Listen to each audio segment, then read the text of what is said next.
ರಾವ್ ಮತ್ತೆ ಪವಿತ್ರ ಗೌಡ ಸಂಬಂಧಪಟ್ಟಾಗ ಇಬ್ಬರು ಕೂಡ ಜಗಳ ಆಡ್ತಿದ್ದಾರೆ. ಯಾವ ವಿಚಾರ?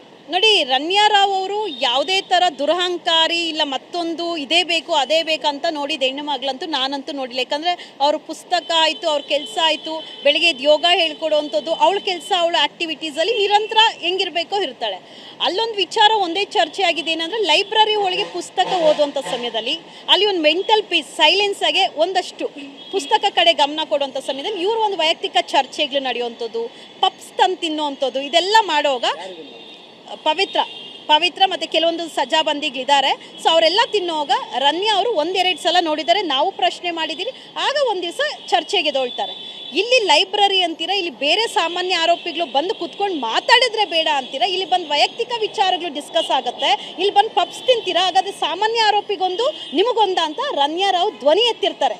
ಬನ್ನಿ ಎಲ್ಲರೂ ಕರೆಕ್ಟಾಗಿ ಇಲ್ವಾ ನಾನು ಕೇಳ್ತಾ ಇರೋದು ಅಂತ ಹೇಳಿದಾಗ ಅವಾಗ ನಾವೆಲ್ಲರೂ ಧ್ವನಿ ಎತ್ತಿರ್ತೀವಿ. ಆಗ ಅಲ್ಲಿಗೆ ಅದು ಸೈಲೆಂಟ್ ಮಾಡಿಸಿದ್ರೆ ಒಂದು ವಾರದಲ್ಲಿ ಆಕೆ ರಿಲೀಸ್ ಆಗಿ ಹೋಗ್ತಾರೆ.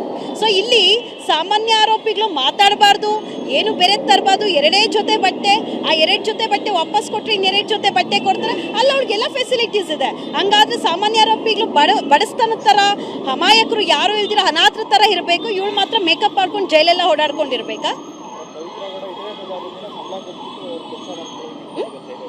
ಪವಿತ್ರ ಗೌಡ ಇದೇ ಪವಿತ್ರ ಗೌಡ ಸಂಬಳ ಕೊಟ್ಟು ಕೆಲಸ ಮಾಡೋದಕ್ಕೆ ಅಲ್ಲಿ ಇರೋ ಸಜಾಬಂದಿಗಳನ್ನ ಸಜ್ಜಾಬಂದಿ ಅಲ್ಲ, ಒಂದು ಸಜ್ಜಾ ಹುಡುಗಿ ಮಾಡ್ತಾ ಇದ್ಲು, ಅವಳು ಬಿಟ್ಬಿಟ್ಟಿದ್ದಾಳೆ.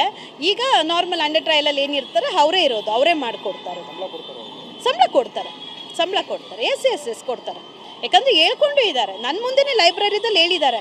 ಇವಾಗ ನೋಡಿ, ಹೋಗಿ ಪ್ರಶ್ನೆ ಮಾಡಿದಾಗ ಇಲ್ಲ ಅನ್ಬೋದು, ಅವರೆಲ್ಲ ಒಂದು ಒಗ್ಗಟ್ಟಾಗಿ ಹಿಂಗೆ ಮಾತಾಡಿ ಜೈಲಿನ ನನ್ನ ಪರ್ಮನೆಂಟ್ ಮನೆ ಅಲ್ಲ. ನಾನು ನನ್ನ ವೈಯಕ್ತಿಕ ವಿಚಾರದಲ್ಲಿ ನಾನು 3 ಮಂತ್ಸ್ ಇದೆ, ನನ್ನ ಒಂದು ವೈಯಕ್ತಿಕ ವಿಚಾರದಲ್ಲಿ ಹೋಗಿ ಬಂದೆ. ಅವ್ರ ಪರ್ಸ್ನಲ್ ಬೇರೆ, ನಾನೆಲ್ಲೂ ಆ ಕೇಸ್ ಬಗ್ಗೆ ಮಾತಾಡಲ್ಲ, ಅದು ಕಾನೂನಿದೆ. ಬಟ್ ಒಂದಂತ ಈಕ್ವಾಲಿಟಿ ಅನ್ನೋದು ಇರಬೇಕಲ್ಲ, ಎಲ್ಲರನ್ನೂ ಸಮಾನತೆಯಿಂದ ನೋಡಬೇಕಲ್ಲ ಆರೋಪಿಗಳಂತ. ಅಲ್ಲಿ ಯಾರೂ ಸಮಾನತೆಯಿಂದ ಇಲ್ಲ. ಯೋಗಾಗೆ ಎಲ್ಲರೂ ಬರ್ಬೇಕು ಕಂಪಲ್ಸರಿ, ಅವಳು ಬರೋಂಗಿಲ್ಲ. NCR ರಿಜಿಸ್ಟರ್ ಆಗಿದೆ ಸರ್, ಕಾನೂನಿಗೆ ನಾನು ತಲೆಬಾಗುವಂಥ ಹೆಣ್ಮಗಳು, ಅದಕ್ಕೆ ನಾನು ಉತ್ತರ ಕೊಡ್ತೀನಿ.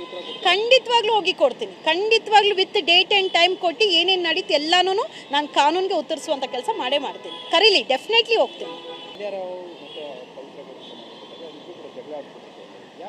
ನೋಡಿ, ರನ್ಯಾ ರಾವ್ ಅವರು ಯಾವುದೇ ಥರ ದುರಹಂಕಾರಿ ಇಲ್ಲ ಮತ್ತೊಂದು ಇದೇ ಬೇಕು ಅದೇ ಬೇಕಂತ ನೋಡಿದ ಹೆಣ್ಣು ಮಗಳಂತೂ ನಾನಂತೂ ನೋಡಿಲ್ಲ. ಯಾಕಂದರೆ ಅವ್ರ ಪುಸ್ತಕ ಆಯಿತು, ಅವ್ರ ಕೆಲಸ ಆಯಿತು, ಬೆಳಗ್ಗೆ ಎದ್ದು ಯೋಗ ಹೇಳ್ಕೊಡುವಂಥದ್ದು, ಅವಳ ಕೆಲಸ ಅವಳ ಆ್ಯಕ್ಟಿವಿಟೀಸಲ್ಲಿ ನಿರಂತರ ಹೆಂಗಿರಬೇಕೋ ಇರ್ತಾಳೆ.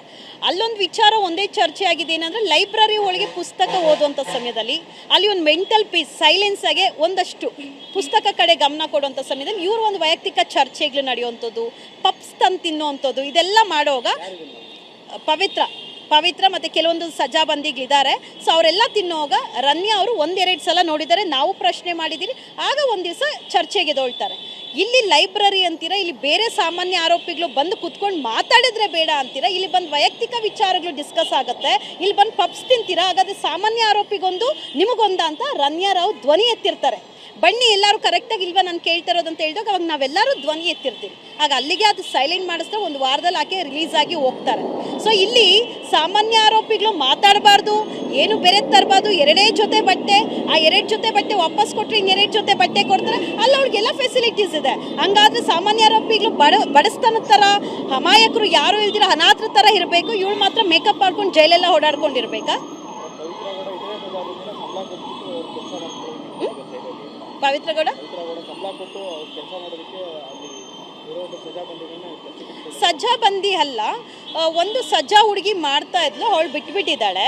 ಈಗ ನಾರ್ಮಲ್ ಅಂಡರ್ ಟ್ರಯಲಲ್ಲಿ ಏನಿರ್ತಾರೆ ಅವರೇ ಇರೋದು, ಅವರೇ ಮಾಡಿಕೊಡ್ತಾರೆ, ಸಂಬಳ ಕೊಡ್ತಾರೆ. ಎಸ್ ಕೊಡ್ತಾರೆ.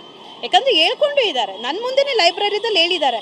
ಇವಾಗ ನೋಡಿ, ಹೋಗಿ ಪ್ರಶ್ನೆ ಮಾಡಿದಾಗ ಇಲ್ಲ ಅನ್ಬೋದು, ಅವರೆಲ್ಲ ಒಂದು ಒಗ್ಗಟ್ಟಾಗಿ ಹಿಂಗೆ ಮಾತಾಡಿ ಜೈಲಿನ ನನ್ನ ಪರ್ಮನೆಂಟ್ ಮನೆ ಅಲ್ಲ. ನಾನು ನನ್ನ ವೈಯಕ್ತಿಕ ವಿಚಾರದಲ್ಲಿ ನಾನು 3 ಮಂತ್ಸ್ ಇದೆ, ನನ್ನ ಒಂದು ವೈಯಕ್ತಿಕ ವಿಚಾರದಲ್ಲಿ ಹೋಗಿ ಬಂದೆ. ಅವ್ರ ಪರ್ಸ್ನಲ್ ಬೇರೆ, ನಾನೆಲ್ಲೂ ಆ ಕೇಸ್ ಬಗ್ಗೆ ಮಾತಾಡಲ್ಲ, ಅದು ಕಾನೂನಿದೆ. ಬಟ್ ಒಂದಂತ ಈಕ್ವಾಲಿಟಿ ಅನ್ನೋದು ಇರಬೇಕಲ್ಲ, ಎಲ್ಲರನ್ನೂ ಸಮಾನತೆಯಿಂದ ನೋಡಬೇಕಲ್ಲ ಆರೋಪಿಗಳಂತ. ಅಲ್ಲಿ ಯಾರೂ ಸಮಾನತೆಯಿಂದ ಇಲ್ಲ. ಯೋಗಾಗೆ ಎಲ್ಲರೂ ಬರ್ಬೇಕು ಕಂಪಲ್ಸರಿ, ಅವಳು ಬರೋಂಗಿಲ್ಲ. ಆಗಿದೆ ಮೇಡಮ್ ಕಂಪ್ಲೇಂಟ್? NCR ರಿಜಿಸ್ಟರ್ ಆಗಿದೆ ಸರ್. ಕಾನೂನಿಗೆ ನಾನು ತಲೆಬಾಗುವಂಥ ಹೆಣ್ಮಗಳು, ಅದಕ್ಕೆ ನಾನು ಉತ್ತರ ಕೊಡ್ತೀನಿ.